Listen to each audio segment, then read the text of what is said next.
This is the Big O Show. This is the Big O Show. All right, there he is, the man, the myth, the legend. That is Ira Winderman.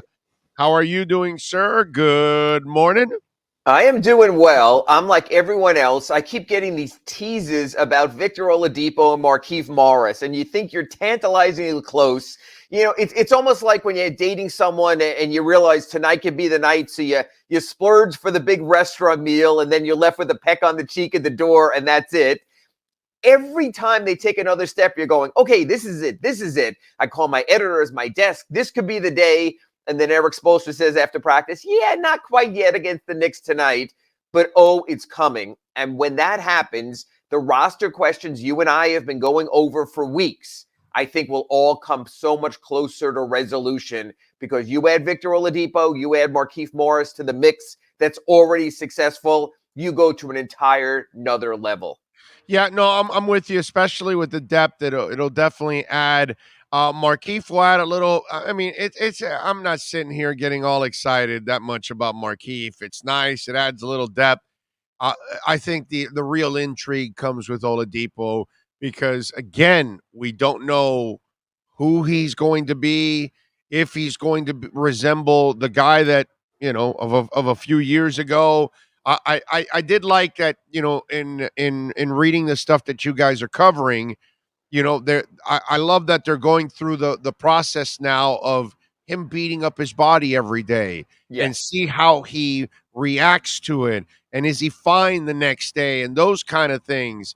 And, what Spo was saying, we're not looking at how he shoots the ball no, we're looking to see how his body responds to the pounding and everything else on a night in and night out basis in practice. And it's interesting, because as much as Eric Spoelstra ruled out Markieff Morris and Victor Oladipo for tonight here in New York, it's a back-to-back. And you have a Spurs, a lesser team tomorrow at FTX Arena.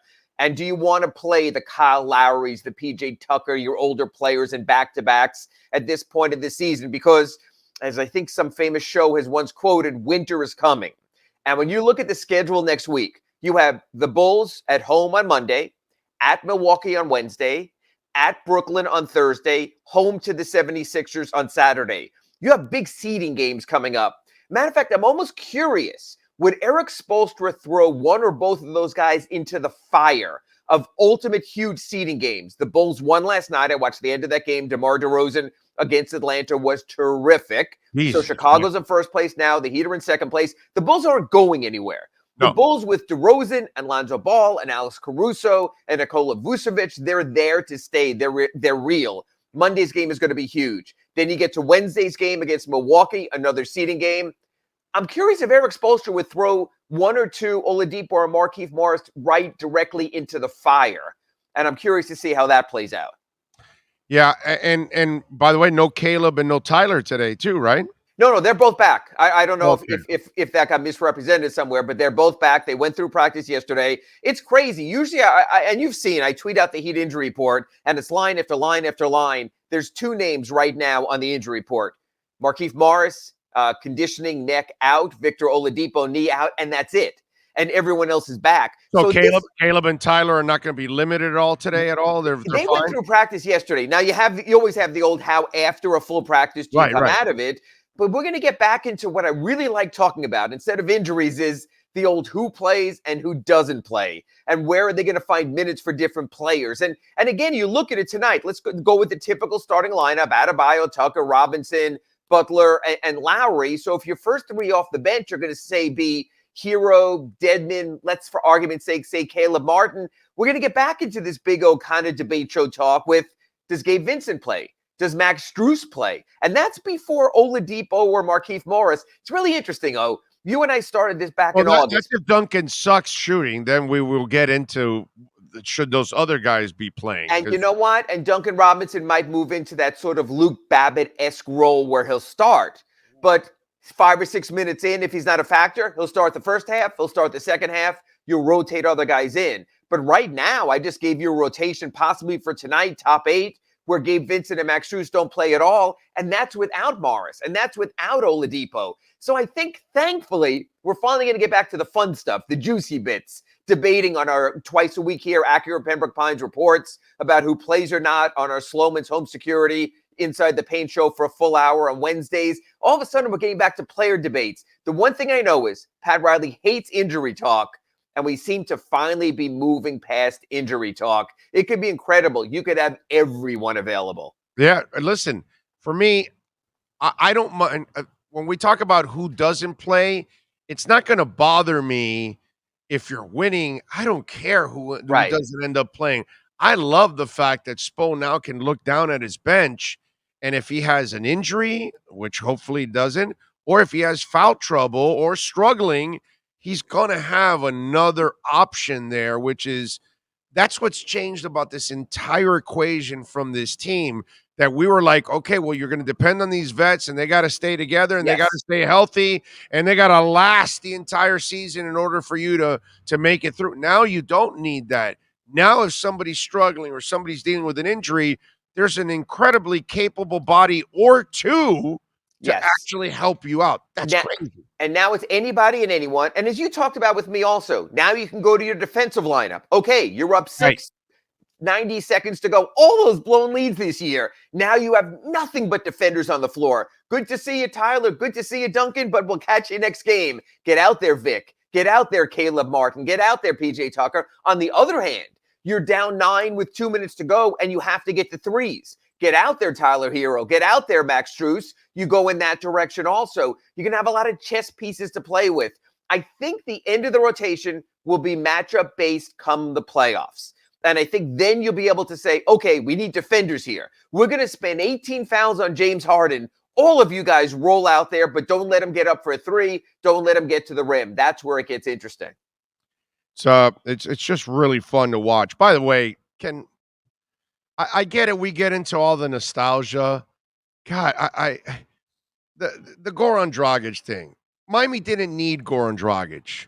And let's be honest, he's not a guy that's been dependable the last couple of years. I get the nostalgia and all that, and he's such a good dude. Yes. I mean, please give me a break, dude.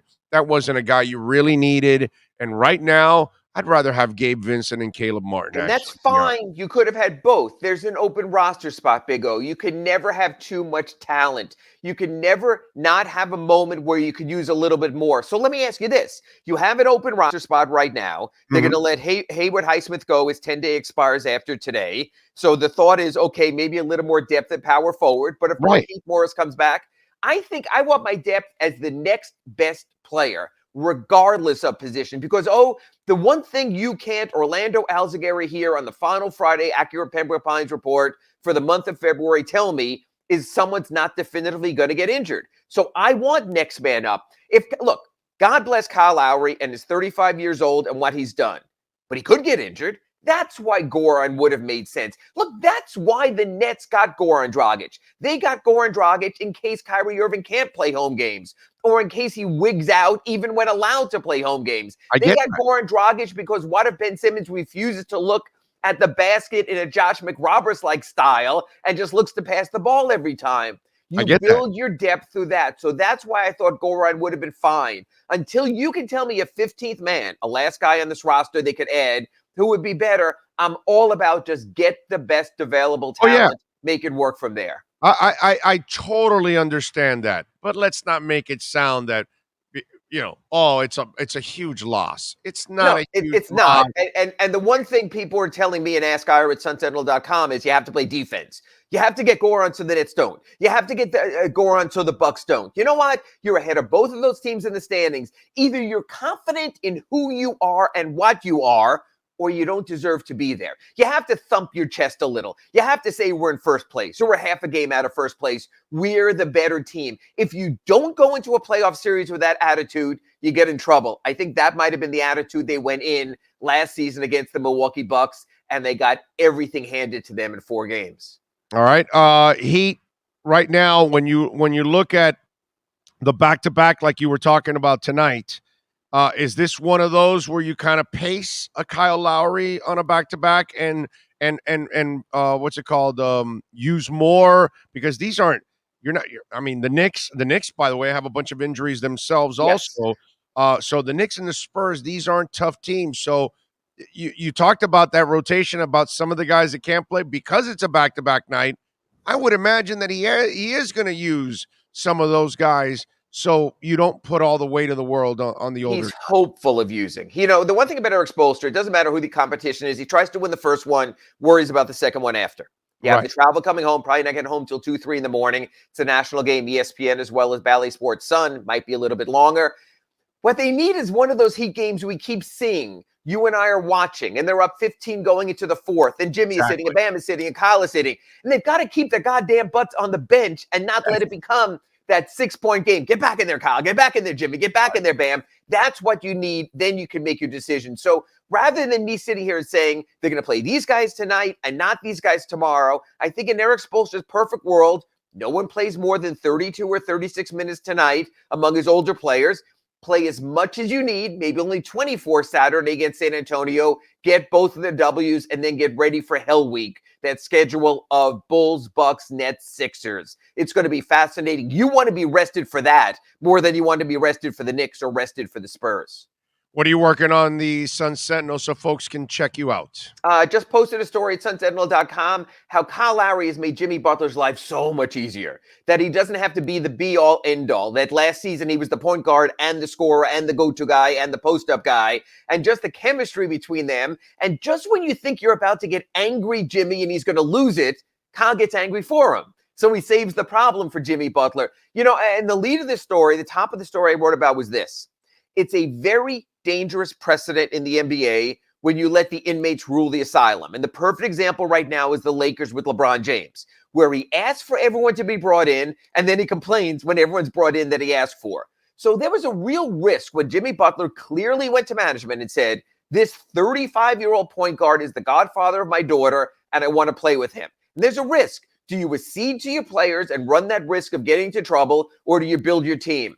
This is one of the rare cases the players said, Jimmy vowed, I will make this work. And Big O, I don't think anyone could argue otherwise that Butler and Lowry has turned into an absolute winning combination so far this season. Now, you can do that with Jimmy because of what he had just done with all the other players on the team and his young guys. Because since he got here, he wasn't the guy like, okay, I got the money, it's my team now, I'm taking all the shots and I'm Russell Westbrook, this whole damn thing. Yeah, sure, I'll give you assist and all that, but I'm going to score when it counts or when you need it. I'm going to be the guy taking it. He never has done that. He's always been about the team, and he's always understood, I need to elevate Tyler if I'm going to be better. I need to elevate Bam if I'm going to be better, and all of those things. So when he comes to you and he says, I'll make it work with Lowry, you're going to say, well, of course you will. You've made it work with everybody else. So he kind of gave you a track record leading up to that decision for the Heat. And I think he made it easier for the Heat with his behavior and his leadership. And he didn't run anyone out of town in the process. This wasn't Minnesota or anything else. He loved Goran Dragic. He never said, you got to trade Goran to get Kyle. Right. It was just the salary that worked. You know, right. Precious Achiuwa barely got started here. He didn't run Precious Achiuwa out of town. He was the cost of making the trade. That's the difference. So none of the guys are looking. A lot of times what happens is when you bring in your guy, and let's face it, Russell Westbrook was LeBron's guy. And the rest of the Lakers are like, wait a minute. He drove Harrell out of town. He drove Kuzma out of town. He drove Caldwell Pope out of town. Am I the next one LeBron's driving out of town? That's the difference. He told management, get Lowry done however you can. I'm not saying you should get X, Y, and Z out of here. And that was the biggest difference. And that's why it's worked so well. Now, I remember when Jimmy signed the extension. I remember when Kyle signed the extension. And you said to me on one of our Acura Pembroke Pines reports, you said to me, wait till they're 35, 36. Wait till the end money. So folks enjoy the early money in those contracts because I make no guarantees 2, 3, 4 years down the road what it might look like. But that's your Heat. That's your Pat Riley living in the moment. Yeah, no, but that's fine. But if Tyler continues in his development, sure, and so does Bam, and if you start to find something in Caleb that's a long-term type of thing, the now I start to look at a little bit of the the gold at the end of the rainbow here. Sure. If some of these young guys become long-term guys also, well, now on the back end of the older guys' careers, they can be the complementary guys and the young guys can be the lead guys. So you can at least, the older guys can kind of fade with grace a Right. little bit. And listen, let's be all honest here. If somehow or another the stars align and the Heat find a way to win a title this year or next year, who gives a shit how the last 3 years of the Jimmy Butler or Kyle Lowry deals end? You got what you wanted. You got the title. Yeah. And in the end, we cannot complain as fans with all of that because the franchise once again has put the fan base and the team in a position where they can challenge for a title. It's awesome. Absolutely. You live in the moment, and the offseason, you and I will trade Tyler Hero for Zion Williamson, but let's enjoy the moment. That's right. We'll be in the LA Summer League. I mean, I'm sorry, the Vegas Summer League Right. talking about that, my friend. All right. I'm already looking up buffet prices, so we're ready to go, Big O. We're gonna have some fun. We're gonna do the things that radio has never done in this town, my No, I friend. want to do Vegas Summer League with you from the Circus buffet as we're stuffing our gullets, and you got the EMTs there ready to take us out of there, so we'll be good. You just inspired the hell out of Sean. You are my hero, Ira. You're my hero. I checked $21.99 for the brunch. We can eat from 10 till 4 o'clock nonstop. I love it. I love it. It's a beautiful thing. All right, Ira, you're the best. Have a great weekend, my friend. I appreciate Actually, on Monday, we'll preview the Bulls game then. Thank you, Big O. God, there you go. Ira Winderman from the South Florida Sun Sentinel and our Acura Pembroke Pines Miami Heat and NBA report.